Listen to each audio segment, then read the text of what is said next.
సార్వత్రిక ఎన్నికలు సమీపిస్తున్న వేళ పార్లమెంటు నియోజకవర్గాల్లో అభ్యర్థుల ఎంపిక సంబంధించి ఆసక్తికర చర్చ సాగుతుంది. ముఖ్యంగా ఆంధ్రప్రదేశ్లో బాపట్ల జిల్లా బాపట్ల ఎంపీ స్థానానికి సంబంధించి ఎవరెవరు అభ్యర్థులు ఉండబోతున్నారు అనేటువంటి ఉత్కంఠ అయితే రేగుతుంది. Yes, welcome to MP war. Bapatla SC నియోజకవర్గానికి సంబంధించి ఆయా పార్టీల నుంచి ఎవరెవరు అభ్యర్థులు పోటీ పడుతున్నారనే ఆసక్తికర చర్చ అయితే సాగుతోంది. ముఖ్యంగా ఇక్కడ అధికార వైసీపీ ప్రతిపక్ష టీడీపీ మధ్య గట్టి పోటీ ఉండబోతుంది. మొత్తం మీద బాపట్ల నియోజకవర్గానికి సంబంధించి ప్రస్తుతం అక్కడ సిట్టింగ్ ఎంపీగా నందిగాం సురేష్ కొనసాగుతున్నారు. అలాగే ఇక టీడీపీ నుంచి గతంలో పోటీ చేసినటువంటి శ్రీరామ్ మాల్యాద్రితో పాటు పనబాక లక్ష్మి అలాగే దుగ్గమల్ల ప్రసాద్ కూడా పోటీ పడే అవకాశాలు అయితే కనపడతా ఉన్నాయి. సో ఓవరాల్గా రెండు ప్రధాన పార్టీల మధ్య ఈసారి గట్టి పోటీ ఉండబోతుందని వార్తలు వస్తున్న నేపథ్యంలో ఆయా ప్రధాన పార్టీల నుంచి ఎవరెవరు పోటీ చేయబోతున్నారు, వాళ్ళ నేపథ్యం ఏంటి, అసలు ఆశావాహులు ఎంతమంది, వాళ్ళకి సంబంధించిన ప్రొఫైల్ ఏంటో ఒకసారి తెలుసుకునే ప్రయత్నం చేద్దాం. ఎస్, బాపట్ల నియోజకవర్గానికి సంబంధించి ప్రధానంగా ఇది ఎస్సీ రిజర్వ్ నియోజకవర్గం. ఇక్కడ ప్రధానంగా అధికార వైసీపీ ప్రతిపక్ష టీడీపీ పోటీ పడబోతున్నాయి. ముఖ్యంగా ఇప్పుడు ప్రస్తుతం వైసీపీ అక్కడ ఎంపీ స్థానంలో ప్రస్తుతం ఉన్నారు, ఎంపీ స్థానం గెలుచున్నారు. సిట్టింగ్ ఎంపీ వైసీపీ నుంచి ఉన్నారు నందిగాం సురేష్. సో నందిగాం సురేష్ ప్రొఫైల్ ఒకసారి తెలుసుకునే ప్రయత్నం చేద్దాం. ఎస్, నందిగాం సురేష్ ప్రస్తుతం సిట్టింగ్ ఎంపీగా ఉన్నారు. మళ్ళీ వైసీపీ అధిష్టానం ఈయనకి టికెట్ ఇచ్చే అవకాశాలు ఎక్కువగా ఉన్నట్టుగా ప్రచారం జరుగుతున్న నేపథ్యంలో నందిగాం సురేష్ సంబంధించినటువంటి ప్రొఫైల్ ఒకసారి చూసే ప్రయత్నం చేద్దాం.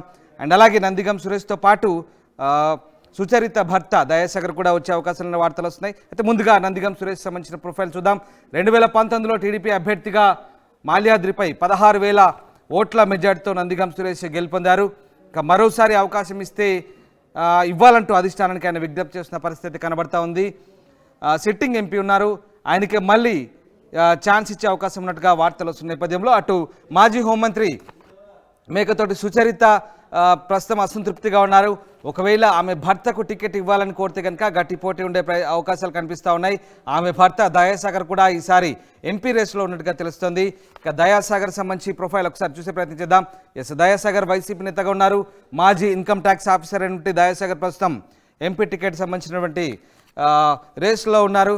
తీవ్ర అసంతృప్తిలో ఉన్నటువంటి భార్య సుచరిత పట్టుబడితే కనుక ఖచ్చితంగా ఆమె భర్త దయాసాగర్కు ఎంపీ టికెట్ ఇచ్చే అవకాశాలు అయితే కనిపిస్తూ ఉన్నాయి. మొత్తం మీద ఒకవేళ సెట్టింగ్ నందిగాంను కాదని టికెట్ ఇవ్వాలనుకుంటే కనుక వైసీపీ ఖచ్చితంగా దయాసాగర్కి ఇచ్చే అవకాశాలు ఉన్నాయి. మాజీ ఇన్కమ్ ట్యాక్స్ ఆఫీసర్ అయినటువంటి దయాసాగర్ ప్రస్తుతం వైసీపీలో కొనసాగుతున్నారు. ఎస్, ఇది వైసీపీ నుంచి ఆశిస్తున్నటువంటి ఆశావాహులకు సంబంధించినటువంటి నేపథ్యం.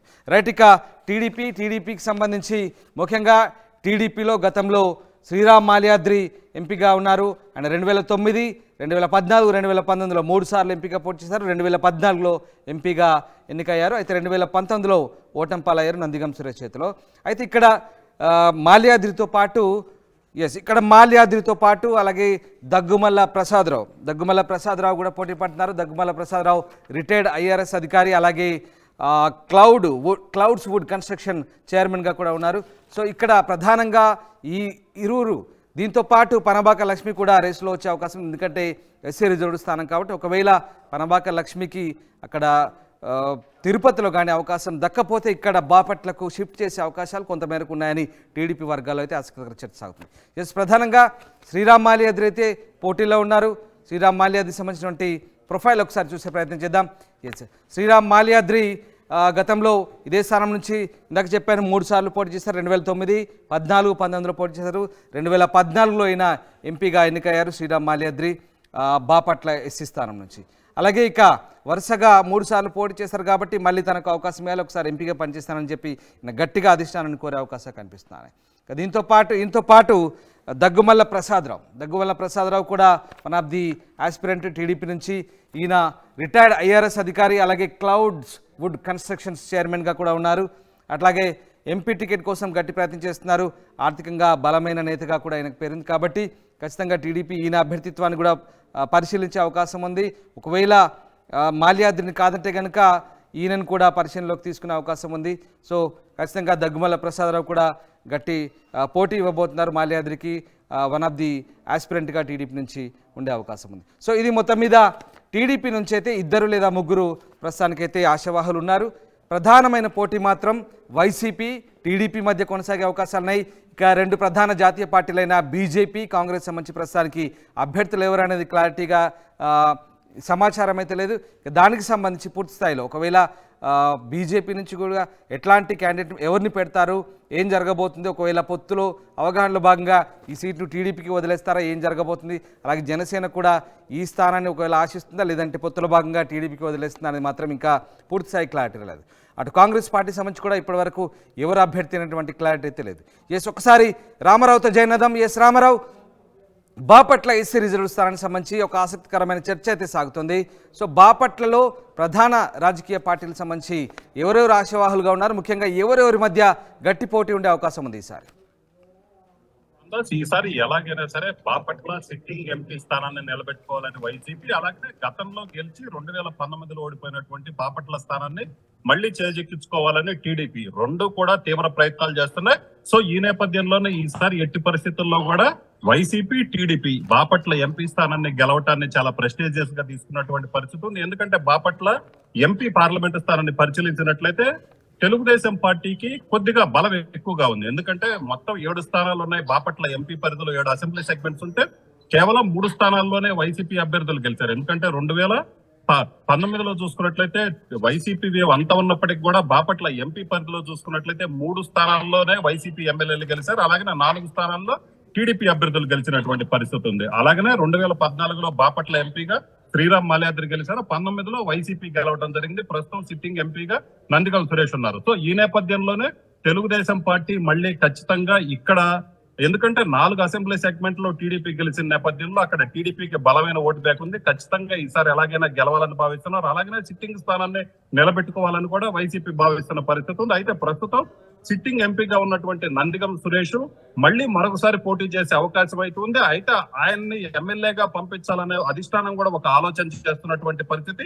ఆయన కూడా ఎంపీగా కంటే కూడా ఎమ్మెల్యేగా పోటీ చేయాలని ఆయన మనసులో మాట. సో ఈ నేపథ్యంలోనే ఆయనకి మళ్ళీ ఎంపీగా పోటీ చేసే అవకాశం అయితే ఎక్కువగా ఉన్నాయి. అయితే ఆయనతో పాటు వైసీపీలో మరొకరు, ఏదైతే మాజీ హోంమంత్రి సుచరిత భర్త దయాసాగర్ కూడా రేసులో ఉన్నారు. ఈయన మాజీ ఇన్కమ్ ట్యాక్స్ అధికారి.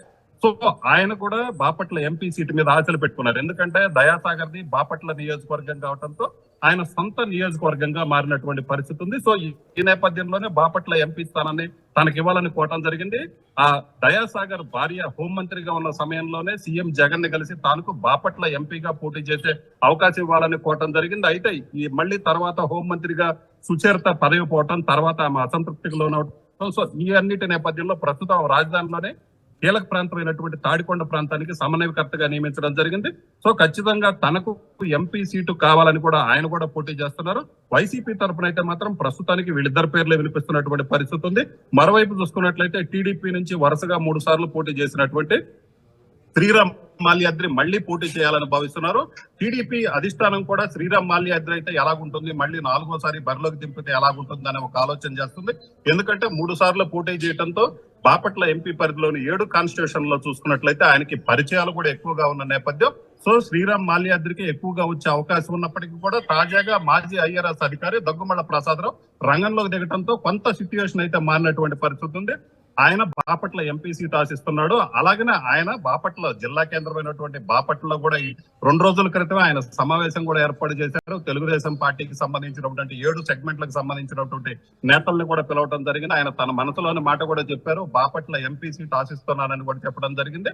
సో ఈ నేపథ్యంలో ఆయన బాపట్ల ఎంపీ సీట్ ని ఎంపీగా పోటీ చేసేందుకు తన ప్రయత్నాలు కూడా చేస్తున్నటువంటి పరిస్థితి ఉంది. వీళ్ళిద్దరితో పాటు మరో సీనియర్ నేత, ఏదైతే మాజీ కేంద్ర మంత్రిగా చేసినటువంటి పనబాక లక్ష్మి పేరు కూడా వినిపిస్తున్నటువంటి పరిస్థితి ఉంది. ఎందుకంటే పనబాక లక్ష్మి గతంలో కూడా బాపట్ల ఎంపీగా పోటీ చేసింది. బాపట్ల ఎంపీగా గెలిచిన తర్వాత ఆమె కేంద్ర మంత్రిగా కూడా పనిచేసినటువంటి నేపథ్యం ఉంది. సో ఈ నేపథ్యంలోనే పనబాక లక్ష్మి పేర్లు కూడా తెలుగుదేశం పార్టీ అధిష్టానం భావిస్తున్నారు. ఏదైతే పేరైతే మాత్రం పరిశీలనలో ఉంది. సో ఈ నేపథ్యంలో తెలుగుదేశం పార్టీ నుంచి మొత్తం 3 నేతలు, ఏదైతే మొన్న ఎన్నికల్లో పోటీ చేసి ఓడిపోయినటువంటి శ్రీరామ్ మాల్యాద్రితో పాటు మాజీ ఐఆర్ఎస్ అధికారి దగ్గుమళ్ళ ప్రసాదరావు, అలాగనే పనబాక లక్ష్మి. సో వీళ్ళ 3లో ఎవరో ఒకళ్ళకి బాపట్ల ఎంపీగా పోటీ చేసే అవకాశం తెలుగుదేశం పార్టీ నుంచి దక్కే అవకాశాలు అయితే ఎక్కువగా ఉన్నాయి. అలాగనే మరోవైపు వైసీపీ నుంచి చూసుకున్నట్లయితే సిట్టింగ్ ఎంపీ నందిగం సురేష్ లేకపోతే దయాసాగర్, వీళ్ళిద్దరిలో ఎవరో ఒకళ్ళకి మాత్రమే పోటీ చేసే అవకాశం ఉంది. సో ఈసారి అయితే మాత్రం బాపట్ల ఎంపీ సీటు మీద రెండు పార్టీలు కూడా చాలా సీరియస్ గా దృష్టి సారించినటువంటి పరిస్థితి ఉంది. ఎందుకంటే ఇక్కడ వైసీపీకి సంబంధించినటువంటి ఎమ్మెల్యేలు 3 ఉన్నారు, అయినప్పటికీ కూడా ఎంపీ సీటు గెలిచింది. సో ఇదే తెలుగుదేశం పార్టీ ప్రధానంగా అక్కడ గెలవటానికి ఎక్కువగా అవకాశాలు ఉన్నాయన్న నేపథ్యంలో బాపట్ల ఎంపీ సీట్ ని చాలా ఈజీగా గెలవచ్చు. దానికి సంబంధించి మంచి బాగా కసరత్తు చేయాలని కూడా భావించింది. ఈ నేపథ్యంలోనే కొత్త పేర్లు కూడా బయటకు వస్తున్నాయి. రామారావు, ఒక్కసారి అసెంబ్లీ సెగ్మెంట్ల వరకు చూస్తే ఇక్కడ వేమూరు అలాగే బాపట్ల రెండు కూడా వైసీపీ ఖాతాలో ఉన్నాయి. అలాగే రేపల్లె, పరుచూరు, అద్దంకి ఈ మూడు కూడా టీడీపీ ఖాతాలో ఉన్నాయి. ఎస్, వేమూరు, బాపట్ల, చీరాల ఈ 3 మాత్రం, అలాగే సంతనూతలపాడు ఈ 4 ప్రస్తుతం వైసీపీ ఖాతాలో ఉన్న పరిస్థితి. సో ఇక్కడ 4 అసెంబ్లీ సెగ్మెంట్లతో వైసీపీ చాలా బలంగా ఉంది, అలాగే 3 అసెంబ్లీ సెగ్మెంట్లతో టీడీపీ ఉన్న పరిస్థితి. సో ఇది ఎంత మేరకు ప్రభావం చూపే అవకాశం ఉంది, ముఖ్యంగా గెలుపోవటంపై ఏ రకమైనటువంటి ఇంపాక్ట్ ఉండే ఛాన్స్ ఉంది? ఈ ప్రాంతం ఏదైతే బాపట్ల ఎంపీ పరిధి చూసుకున్నట్లయితే వేమూరులో తెలుగుదేశం పార్టీకి సంబంధించి బలమైన నేత మాజీ మంత్రి నక్కానంద్ బాబు ఉన్నారు. అలాగే రేపల్లలో ఇప్పటికే 2 సార్లు గెలిచినటువంటి అనగాని సత్యప్రసాద్ ఉన్నారు. సో వీళ్ళిద్దరు ఉన్నారు. అయితే బాపట్ల జిల్లా కేంద్రమైనటువంటి బాపట్లలో చూసుకున్నట్లయితే 2 సార్లు ఇప్పటికే అక్కడ వైసీపీ నుంచి కోన రఘుపతి గెలవడం జరిగింది. మరోవైపు ఏదైతే బాపట్ల ఎంపీ పరిధిలో సంతనూతలపాడు, అద్దంకి, చీరాల, పర్చూరు చూసుకున్నట్లయితే పర్చూరులో ఏలూరు సాంబశివరావు కూడా కంటిన్యూగా 2 సార్లు గెలిచినటువంటి పరిస్థితి ఉంది. అలాగే చీరాల నుంచి గెలిచినటువంటి ఏదైతే కరణం బలరాము తర్వాత వైసీపీలో చేరినటువంటి పరిస్థితి ఉంది. సో ఈ నేపథ్యంలోనే అద్దంకి నుంచి గొట్టిపాటి రవికుమార్. సో ఇలాగా తెలుగుదేశం పార్టీకి అక్కడ బలమైనటువంటి నియోజకవర్గాలు ఉన్నాయి. అక్కడ భారీ స్థాయిలో మెజారిటీ వచ్చినట్లయితే బాపట్ల ఎంపీ సీట్ ని చాలా ఈజీగా చేజిక్కించుకోవచ్చని టీడీపీ భావిస్తున్నటువంటి పరిస్థితి ఉంది. అయితే గత ఎన్నికల్లో ఎలాగైతే విజయం సాధించామో బాపట్ల ఎంపీ సీట్ ని వైసీపీ కైవసం చేస్తుంది. ఈసారి కూడా అదే వ్యూహంతో మళ్ళీ బరిలోకి దిగి రెండోసారి కూడా వైసీపీ బాపట్ల ఎంపీ సీట్ ని గెలుచుకునే విధంగా వ్యూహాలు రచిస్తున్నటువంటి పరిస్థితి ఉంది. మొత్తం మీద అయితే మాత్రం రైట్. అలాగే రామారావు, ఇక్కడ దగ్గుబాటి పురంధరేశ్వరి కూడా స్థానికంగా ఉన్నటువంటి నేతనే. సో ఆమెకు సంబంధించి ఆమె ఏపీ బీజేపీ అధ్యక్షురాలుగా ఉన్నారు. సో ఇక్కడ బీజేపీ తరపు నుంచి మరి ఎవరు ఉండే అవకాశం ఉంది? బీజేపీ తరపు నుంచి పోటీ నామమాత్రంగా ఉన్నా కూడా క్యాండిడేట్ ఎవరనే వార్తలు వినిపిస్తున్నాయి. దాంతోపాటు మరొక జాతీయ పార్టీ అయినటువంటి కాంగ్రెస్ సంబంధించినటువంటి అభ్యర్థి ఎవరు కాబోతున్నారు ఇక్కడ? ఇక్కడ సంబంధించి చూసుకున్నట్టయితే ఆల్రెడీ జేడీ శీలం ఏదైతే కాంగ్రెస్ పార్టీలో కేంద్ర మంత్రిగా పనిచేసినటువంటి జేడీ శీలం ఉన్నారో ఆయన కీలకంగా మారుతారు. అలాగే దగ్గుబాటి పురంధేశ్వరి కూడా, ఎందుకంటే పర్చూరు వాళ్ళ సొంత నియోజకవర్గం. అలాగే దగ్గుబాటి వెంకటేశ్వరరావు గతంలో కూడా పర్చూరు నుంచి గెలిచినటువంటి నేపథ్యంలో బీజేపీ నుంచి ఎవరు నిలబడతారనేది అయితే ఇప్పటికీ క్లారిటీ రాలేదు. ఎందుకంటే పొత్తులో భాగంగా, ఎందుకంటే ఇప్పటికీ ఆల్రెడీ టీడీపీ జనసేన పొత్తులో ఉన్నాయి. అలాగే బీజేపీ కూడా ఈ 2 పార్టీలతో పొత్తు పెట్టుకుంటుందన్న ఒక ప్రచారం అయితే పొలిటికల్ సర్కిల్లో భారీ స్థాయిలో వినిపిస్తున్నటువంటి పరిస్థితి ఉంది. సో ఈ నేపథ్యంలో బీజేపీ సింగిల్ గా పోటీగా దిగుద్దా లేకపోతే పొత్తులో భాగంగా ఈ సీటు కేటాయిస్తారనేది అయితే మాత్రం క్లారిటీ ఇప్పటికీ 3 పార్టీల నుంచి కూడా ఒక క్లారిటీ అయితే రాలేదు. అయితే పొత్తులు అనేది తేలిన తర్వాత ఖచ్చితంగా ఎవరికి కేటాయిస్తారనేది తెలుస్తుంది. అయితే మెజారిటీ మోస్ట్ ఆఫ్ ది చూసుకున్నట్లయితే టీడీపీ వైసీపీ తరఫున ఇక్కడ పోటీ 2 పార్టీలకు సంబంధించినటువంటి అభ్యర్థుల మధ్య పోటీ జరిగే అవకాశం ఉంది. Ramdas, right. Thank you very much Ramarao, thanks for the update. ఇది మొత్తం మీద బాపట్ల ఎస్సీ రిజర్వ్ నియోజకవర్గానికి సంబంధించి అయితే ఆసక్తికర చర్చ అయితే సాగుతుంది. ఏపీలో చూడాలి మరి ప్రధాన పార్టీల మధ్య పోటీ ఉండబోతుంది. అధికార వైసీపీ, ప్రతిపక్ష టీడీపీ మధ్య ఇక్కడ గట్టి పోటీ ఉండే అవకాశం ఉంది. మరొకసారి గెలిచి తీరాలని వైసీపీ పట్టుదలతో ఉంది. అటు టీడీపీ కూడా ఎలాగైనా ఈ స్థానాన్ని దక్కించుకోవాలని గట్టి ప్రయత్నం అయితే చేసే ప్రయత్నం కనబడతా ఉంది. సో చూడాలి, ఓవరాల్గా ప్రధాన పార్టీల నుంచి అయితే గట్టి పోటీ ఉన్న పరిస్థితి. ఆయా పార్టీలు ఎవరెవరికి అభ్యర్థిత్వాన్ని ఖరారు చేయబోతున్నారు, ఎలాంటి పోటీ ఉండబోతుంది, జనాలు ఎవరిని పార్లమెంటుకు పంపబోతున్నారని మాత్రం ఆసక్తికరంగా మారుతున్న పరిస్థితి.